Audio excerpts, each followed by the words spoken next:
शंकर जी को लग रहा है कि हमसे विवाह करेगा कौन। कौन ऐसी लड़की होगी जो मुझे पसंद करेगी। इस पागल को जो दिन रात चीता का भस्म लपेट करके और सर्पों का माला पहन करके घूमता फिरता है, जिनके लंबे लंबे जटाएं हैं, इस दुल्हा से विवाह कौन कन्या करेगी। विष्णु भगवान कहे हम पर छोड़िए ना, हम लड़की ढूंढ के रखे हैं। और इधर माँ पार्वती कहाँ गई, कहा तपस्या करने के लिए।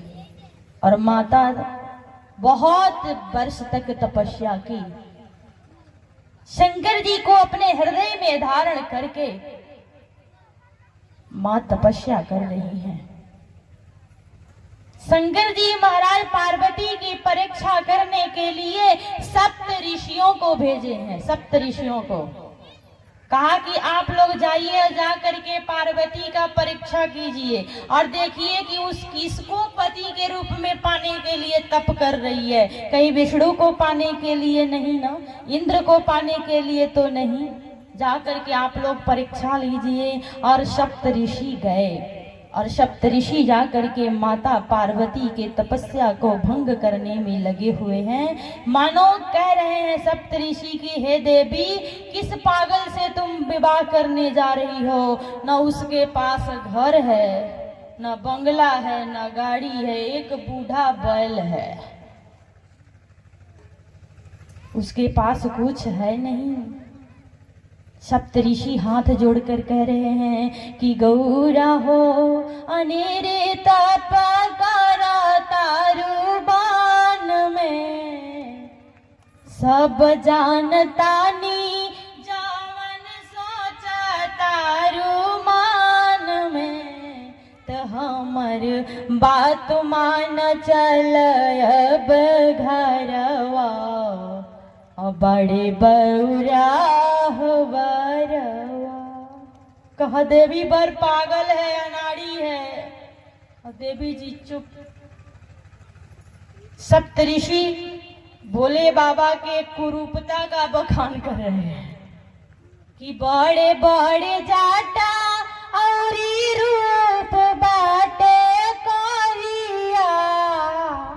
दुल्हा काला है कि बड़े बड़े जाटा और रूप बाटे करिया, भूत बायताल राखस घर के भीतरिया, तगर में पहनले बाड़े सा पावा के हारवा, बड़े बौरा हो बरवा, तगर में पहनल बाड़े सा पावा के हरवा, बड़े बौरा हो बरवा।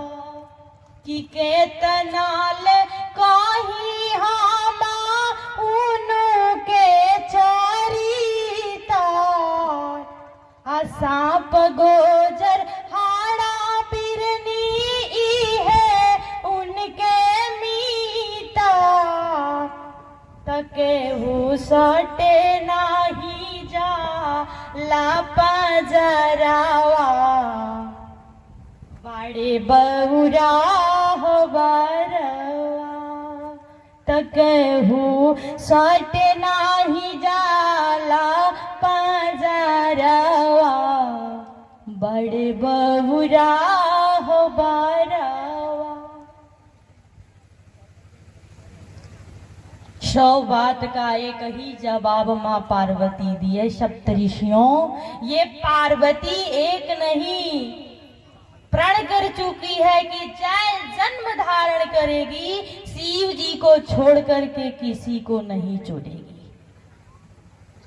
इसलिए जैसे भी हो मैं शिव जी को ही पति मानूंगी, मान चुकी हूँ। उनका स्वरूप मैं अपने हृदय में बैठा चुकी हूँ।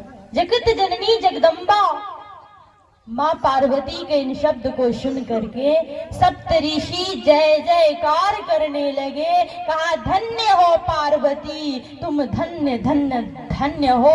और सप्तऋषि आकर भोले बाबा से कह दिए कि बाबा वो देवी आपके लिए ही तप कर रही हैं और आप अपना पति मान चुकी हैं। अब शंकर जी भी हाँ कर दिए, हाँ तो कर दिए, लेकिन बहुत विचित्र घटना घटती है।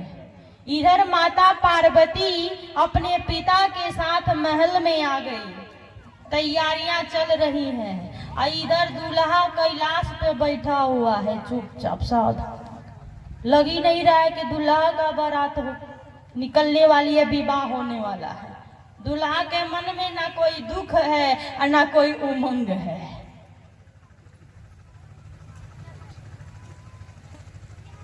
सारे देवता कहे कि अब दूल्हा का छेका करवा देना चाहिए। आजकल जिसे हम तिलक और बराछा कहते हैं ना, पहले के जमाने में छेका होता था, और उस छेका में कौन कौन जाता था? तो घर का कोई नहीं, एक पंडित और एक हजाम जा करके छेका कर देते थे, कोई खर्चा नहीं था।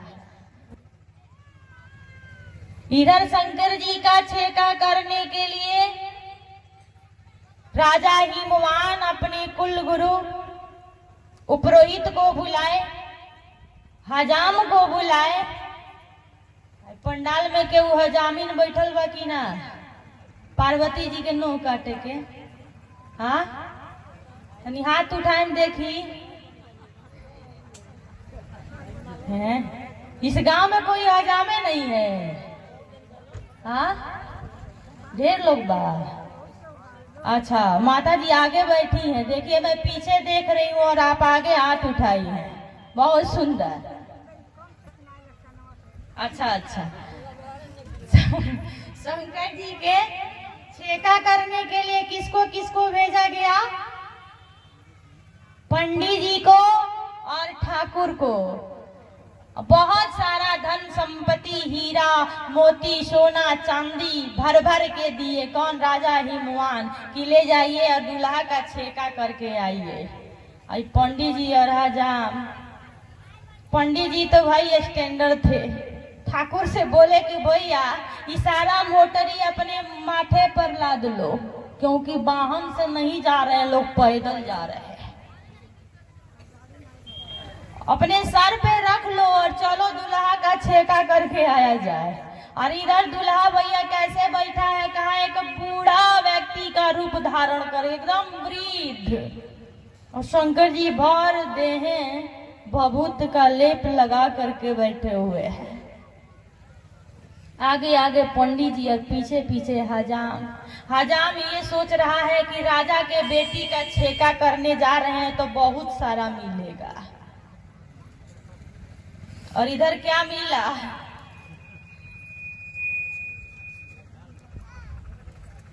चलते चलते सुबह से शाम हो गई। आई दोनों लोग पता करते करते पूछते पूछते जब कैलाश पर्वत पर पहुंचे तो क्या देखे? बूढ़ा बनकर शंकर जी बैठे हैं। अब पंडित जी तो ज्ञानी थे, अब पंडित जी शंकर जी को देख करके प्रणाम किए। हजाम दूल्हा को ढूंढ रहा था कि राजा का आदेश है कि दूल्हा का छेका करना है। इधर तो इस कैलाश पर दूल्हा कहीं दिख ही नहीं रहा है।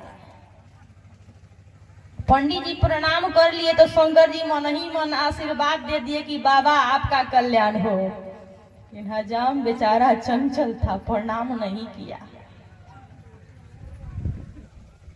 इशारा किए शंकर भगवान, पंडित जी जाइए, झरने से जल गिर रहा है, थोड़ा पानी पी लीजिए, और यहाँ भस्म का गट्ठर लगा हुआ है, थोड़ा सा भस्म लीजिए और पानी पी लीजिए। पंडित जी चुपचाप गए, थोड़ा सा भस्म उठाकर झरना के पास गए ना, तो हाथ में मेवा मिष्ठान हो गया। खूब पेट भर के खाए और पानी पी करके आराम करने लगे। शंकर जी कहे जाने दो, प्रणाम नहीं किया तो क्या है, आया तो मेरा ही छेका करने के लिए है ना। शंकर जी कहे ठाकुर क्या है? कहा झरना से जल गिर रहा है, वहाँ भस्म है, लेकर के जलपान कर लो। हजाम बोला है बाबा रहे दही रखिया, हमरा गए रोजो खेते में फेंकाला।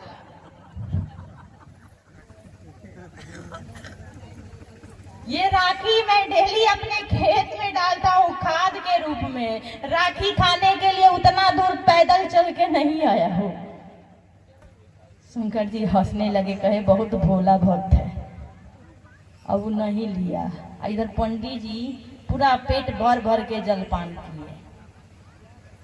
ठाकुर बोला कि आए बूढ़ा बाबा, दूल्हा को बुलाइए, हम लोग छेका करें और निकले। शंकर जी कहे दूल्हा को बुलाए? अरे हम ही ना दूल्हा है। कहा आप दूल्हा हैं? कहा हाँ। हजाम बेहोश हो गया। धन्य हो हमारे भोले बाबा। हजाम बेहोश हो गया। कहा बाप रे बाप, ऐसा रूप तो आज तक कहीं देखा ही नहीं। इतनी प्यारी सुकुमारी हमारी किशोरी शीशो रूप की माता पार्वती इस पागले के साथ कैसे रहेगी? शंकर जी बैठ गए। कहा चढ़ाओगे चाहे नहीं चढ़ाओगे, पंडित जी हैं सब संभाल लेंगे।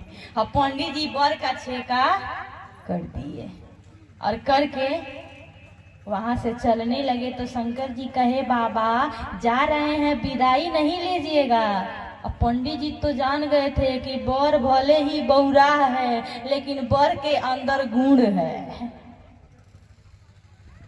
इनको तो पहले ही से पता है, क्योंकि भभूत लिए तो मेवा मिष्ठान हो गया। कह रहे हैं ठीक है। पंडित जी आए और फिर शंकर जी को प्रणाम किए। तो शंकर भगवान क्या किए, एक मुट्ठी भस्म यानी भभूति उठा के अब पंडित जी के हाथ पे रख दिए और कहे बाबा ले जाइए विदाई। और बाबा ले लिए और उसे लेकर अपने गमछी में बांध लिए और चलने लगे। जब तो बाबा से फिर नहीं रह गया। शंकर भगवान बोले है हजाम तू भी अपना विदाई ले ले। कहा नहीं नहीं नहीं चाहिए, अपने ही पास रखिए, मैं वो राख लेकर क्या करूंगा, नहीं चाहिए मुझे, रख लीजिए, आप ही रखिए। मन ही मन गाली दे रहा है कि राजा कैसा लड़का ढूंढा है, एक तो है बूढ़ा और दूसरे में राखी पानी पीने को दे रहा है। पंडित जी आगे आगे या पीछे पीछे हजाम लड़खड़ाते हुए चल रहा है। पंडित जी बोले हजाम क्या हुआ? कहा महाराज मत पूछिए, अब चलिए चुपचाप।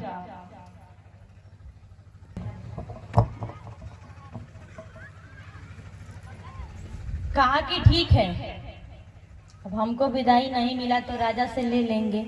और आगे आगे पंडित जी पीछे पीछे ठाकुर, दोनों लोग जा रहे हैं। चलते चलते जब कुछ दूर पे गए ना तो बाबा का इतना सा जो भस्म था वो इतना हो गया और उसमें चमचमाता हुआ मणि, हीरा, सोना, चांदी, खजाना पूरा इतना हो गया और लगा मणि चमचमाने। ठाकुर देखा तो कहा बाबा आपके मुड़ी पे कुछ झलक रहा है।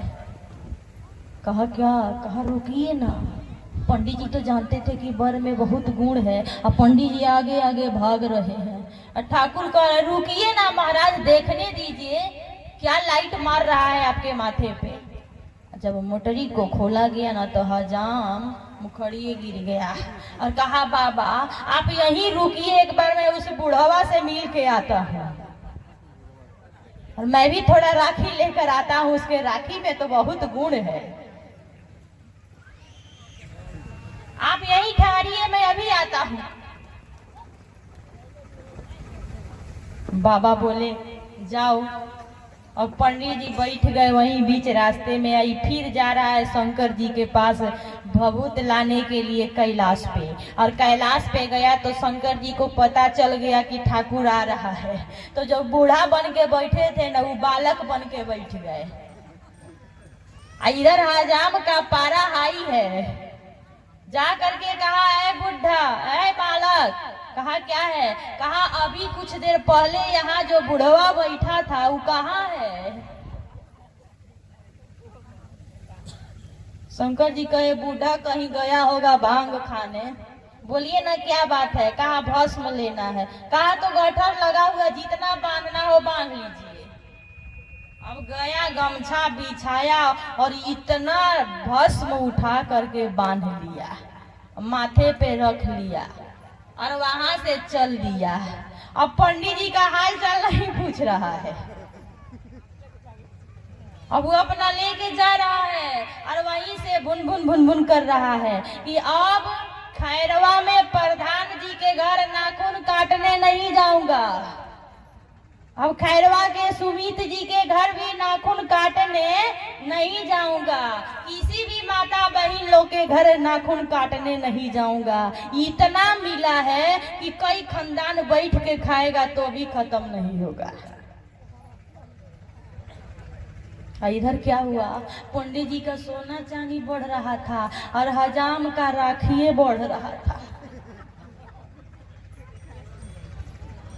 बेचारा भागते हुए गया और अपनी पत्नी से कहा, ठाकुराइन कहा क्या है?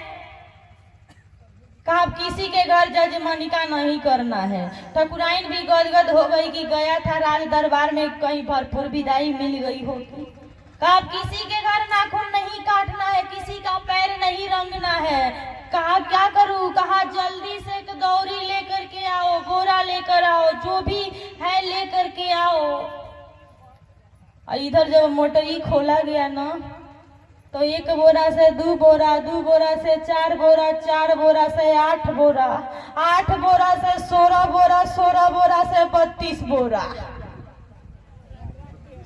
ठाकुर का राखी बढ़ रहा है। राखी फेंकते फेंकते ठाकुर और ठाकुराइन पूरा खेत भर गया, पूरा खलिहान भर गया, मकान दुकान छत गांव सब भर गया, लेकिन राखी कम नहीं हो रहा है। राखी बढ़ते जा रहा है और हजामिन राखी फेंकते फेंकते पसीना फेंक दी और बोली का हो ये लियावे गई रहा। ठाकुराइन कह रही है, कह रहे थे किसी के घर जजमानिका नहीं करना है, ये राखिए फेंकने के लिए।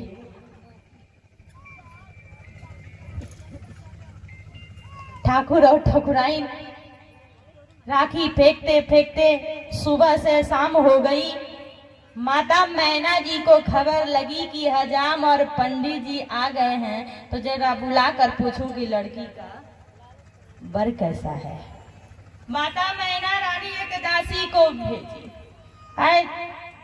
हजाम चलो दरबार में महारानी जी बुला रही हैं। अभी ठाकुर बोलने ही वाला था कि ठाकुराइन बोली कि जा करके कह दो कि मेरे घर अब जजमानिका नहीं होगा। इतना आया है कि अब हम लोग क्या करेंगे, राखिए फेंकते फेंकते हम लोग का जीवन गुजर जाएगा, अब मुझे कुछ नहीं चाहिए। लेकिन हजाम को लगा कि दरबार की बात है, नहीं जाऊंगा तो अनर्थ हो जाएगा, राजा गुस्सा करेंगे और राजा गुस्सा करेंगे तो कुछ भी कर सकते हैं। तो हजाम कहा हजामिन से कि 1 लोटा में पानी दो, हमको शौच करने के लिए जाना है। तो हजामिन पानी दी और ये बेचारा रास्ते में ही पानी का लोटा फेंक के और कहाँ गया, दरबार में। पीछे का चढ़ा के नौआ घरे ले हो, नौआ गिरे मुरुछा, गौरा के फुटल लीला रानी है, बर मिले बौरा। बर कैसा है, बौराह है। और मैना रानी दामाद का इतना बड़ाई सुनी कि बेहोश हो गई। तब तक पंडित जी तो चालाक थे, आके समझा दिए माता जी टेंशन नहीं लीजिए, हजाम को समझने में भूल हो गई है, बहुत अच्छा लड़का है, बहुत अच्छा। और खुश हो गई और बारात की तैयारी होने लगी। इधर शंकर जी के बारात निकलने का समय आ गया। सारे देवता अपनी अपनी वाहनों में बैठ करके सज धज करके सारी सज धज करके और कैलाश पर्वत पर आ गई। लेकिन जिनको बारात में जाना है, जिनको विवाह करना है, वो बाबा मस्ती में अपने दूत भूतों के साथ डांस कर रहे हैं। विष्णु भगवान आए और इस रूप को देखे तो कहे, बाबा इस रूप को देख करके तो कन्या नहीं मिलेगी, लाठी मिलेगा। शंकर जी कहे, जो रूप है वही ना रहेगा। कहा तो इसे बदलिए। कहा क्या करूं? कहा दूल्हा बन जाइए। तो हमारे घर, आपके घर जब लड़का दूल्हा बनता है ना, तो कितना महंगा महंगा ड्रेस खरीदना पड़ता है। हाँ, इधर शंकर जी, विष्णु भगवान बोले, बताइए आपको 3 पीस पहना दे कि 2 पीस पहना दे कि शेरवानी पहना दे? कहे ना 3 पीस पहनूंगा, ना 2 पीस पहनूंगा, ना शेरवानी पहनूंगा, जैसे हूं वैसे ही जाऊंगा। समस्या खड़ी हो गई। विष्णु भगवान कहे कि नहीं।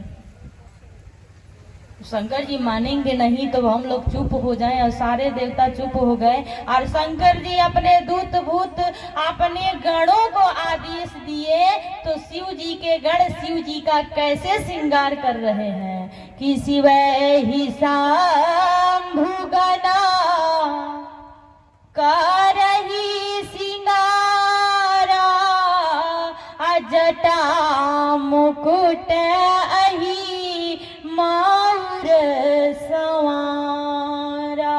कहा जटाओं का मुकुट बन गया। छोटे छोटे सर्प को लेकर के हमारे शंकर भगवान हाथ में ब्रासलेट बना लिए। बिच्छुओं को लेकर के कान में कुंडल पहन लिया। एक लंबा पतला सा भुजंग सर्प को लेकर के जनेऊ पहन लिए। बाघंबर को लेकर के शेरवानी बना लिए और सारे शरीर में भस्म लेप लगा लिए। जब भस्म का लेप किए ना, विष्णु भगवान बोले भगवान शंकर से, भोलेनाथ, सबका विवाह होता है तो हल्दी चंदन लगाया जाता है, और आप इस चीता के भस्म को क्यों लगा रहे हैं?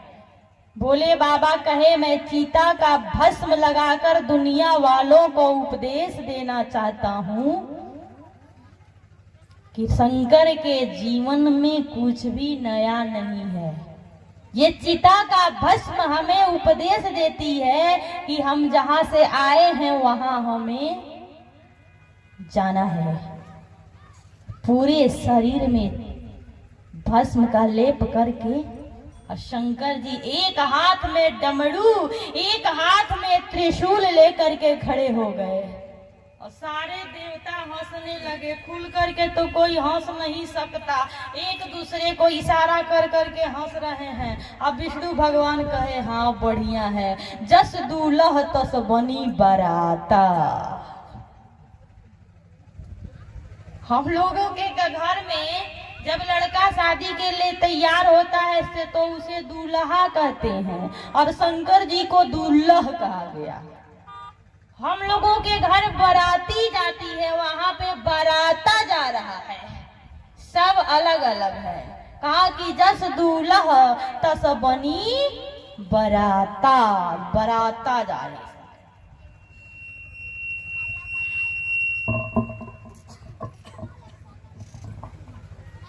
शंकर भगवान बैठे हुए हैं। विष्णु भगवान कहे, जब सज धज के तैयार हैं तो एक और काम कीजिए ना। कहा क्या? कहा कि कोई वाहन भी मंगवा लीजिए। किस पर जाइएगा? फॉर्च्यूनर पे बैठ कर जाइएगा? कहा नहीं। कहा तो? कहा जो मेरा सवारी है, जो मेरा वाहन है, उसी पे बैठ के जाऊंगा। और किस पे? कहा बूढ़ा बैल। अब बैलों पे शंकर जी कैसे बैठे हैं? कहा कि सब लोग भैया बैठते हैं तो आगे मुख करके बैठते हैं, ये पीछे मुख करके बैठे हैं। विष्णु भगवान कहे, महाराज एक तो बैल पे बैठ के जा रहे हैं, वो भी बूढ़ा बैल है, तो उसमें भी तरीका से बैठिए ना, गाय पर लोग बैठते हैं, जब गाय चराते हैं तो गाय पे भैंस पर लोग बैठ जाते हैं, लेकिन कोई बैल पर नहीं बैठा होगा। और हमारे शंकर जी महाराज बैल पे बैठे हैं, वो भी पीछे मुड़ करके। विष्णु भगवान से रहा नहीं गया और कहे महाराज आगे मुंह करके बैठिए ना। कहा नहीं। कहा क्यों?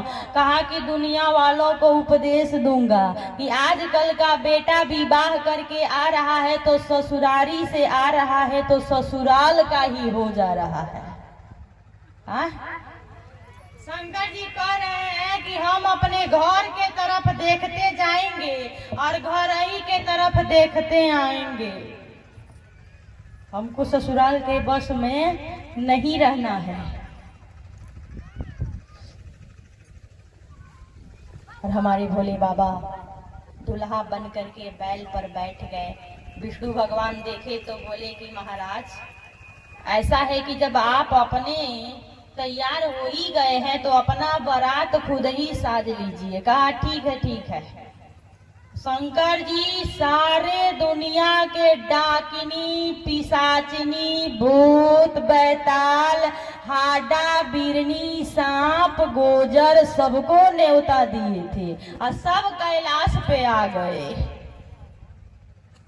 शंकर जी के बारात में एक ऐसा आदमी जा रहा है कि आप सुनेंगे तो हंसने लगेंगे। इतने लोग बैठे हैं, बिना हाथ के आदमी हम लोग देखे हैं, बिना पैर का भी देखे हैं, एक आंख वाला आदमी देखे हैं, एक कान वाला आदमी देखे हैं, लेकिन इतने लोग बैठे हैं, बताइए कोई बिना मुंह का आदमी देखा है? जिसका मुंह न हो, नहीं देखे हैं लोग ना। और शंकर जी के विवाह में वो हो जा रहा है कि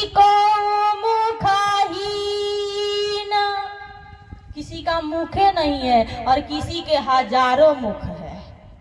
कहा कि मुखहीना विपुल मुख काहू बीनु कर पद को बहु पद बाहु।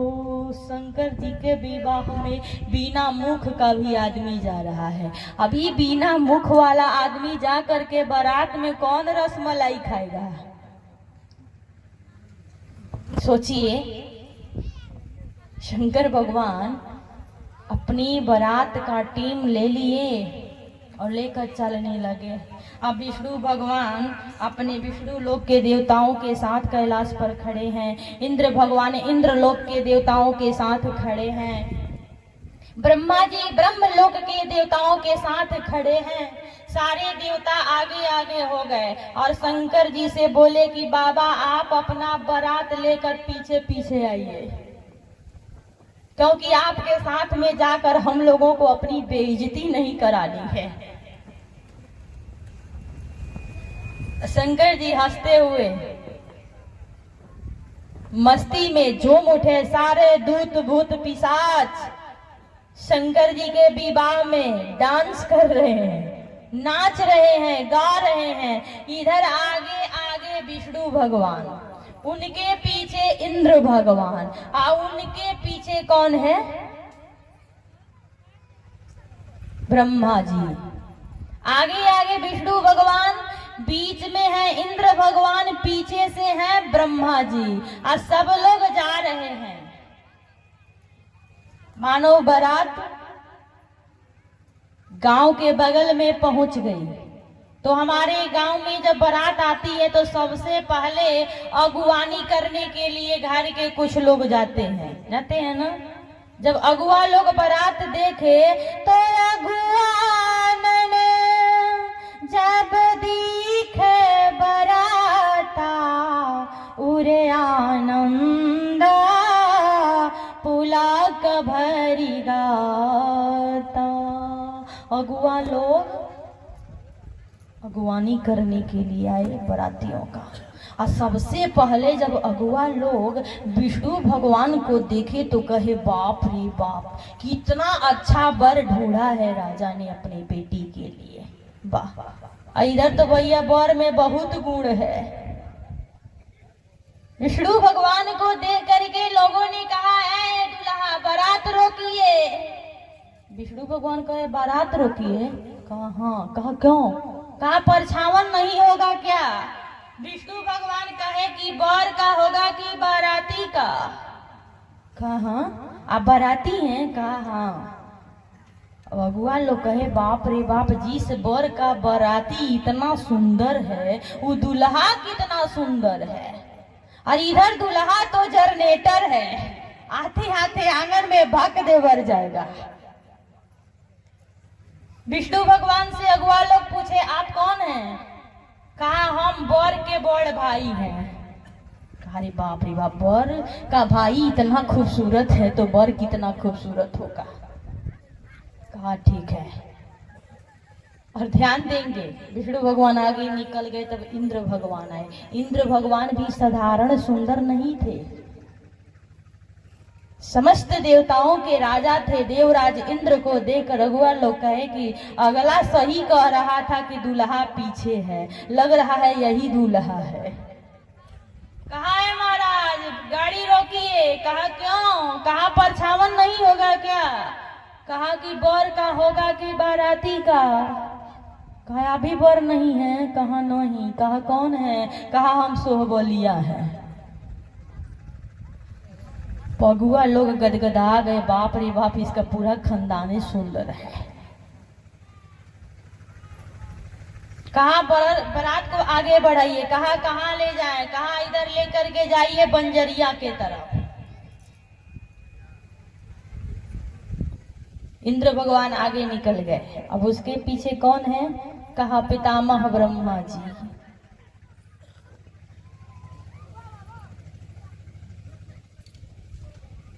अब पितामह ब्रह्मा जी को देख करके अगुआ लोग सोचे कि लग रहा है यही बर है। कहा महाराज बारात को रोकिए। कहा क्या है? कहा परछावन नहीं होगा। ब्रह्मा जी बोले कि बर का परछावन होता है कि बर के बाप का?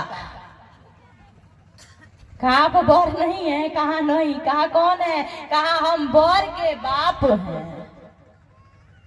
पगुआ लोग बुन बुन करने लगे, बाप रे बाप, बर के बाप के 4 गो मुड़ी तो ना जाने बर के को गो मुड़ी। पगुआ लोग टेंशन में आ गए, बाप रे बाप, इस बर के बाप के पास तो खाली मुड़ी ही मुड़ी है। कहा महाराज समधी जी गाड़ी आगे बढ़ाइए। और इधर 5 किलोमीटर दूर शंकर जी का ऑर्केस्ट्रा है भैया। हमको लग रहा है ये ऑर्केस्ट्रा उसी समय से चालू हुआ है। इधर नाचा ही गावा ही भूत, सारे भूत नाच रहे हैं, गा रहे हैं। शंकर जी महाराज उधर से बारात लेकर आ रहे हैं, अगुआ लोग खड़े हैं। तब तक गांव के छोटे छोटे बच्चे ये बहुत उछल कूद करते हैं बारात देखने के लिए। छोटे छोटे गांव के बच्चे 8-10 वर्ष के उम्र वाले जाकर सोचे कि चलो हम लोग पहले देख कर आए कि हमारे होने वाले जीजा जी कैसे हैं। अब होने वाले जीजा को देखने के लिए सारे छोटे छोटे बच्चे शंकर जी के बारात के पास पहुंच गए। और जब सांप बिच्छू गोजर हाड़ा बिरनी को देखा, दूत और भूतों को डांस करते देखा, सारे हिमाचल नगरी के बच्चे आहि माई आहि दादा, आहि माई आहि दादा कर रहे हैं। बच्चों का लग रहा है कि अब प्राण निकल जाए कि तब निकल जाए। सारे बच्चे कह रहे हैं माई वो बर नहीं है। कहा कौन है? ऐसा मत बोलो, वो जीजा है तुम्हारे। कहा जीजा नहीं है, वो मरजा जी है, मरजा जी। कहा कि जीजा को देखने को जी करता है और उसको देखने के बाद मर जाने का जी कर रहा है। क्या हुआ भैया, साउंड दीजिए तो। श्री सीताराम। कहा दुनिया में जीजा को देखने का जी करता है और उसे देखने के बाद मर जाने का जी कर रहा है। और जब तक शंकर जी की बारात हिमाचल नगरी में रही भैया, हिमाचलपुर के एक भी बच्चे घर से बाहर नहीं निकले, सब दरवाजे में पाए। जेपी भैया, बारात में दुल्हा दुल्हन को लाया जाए।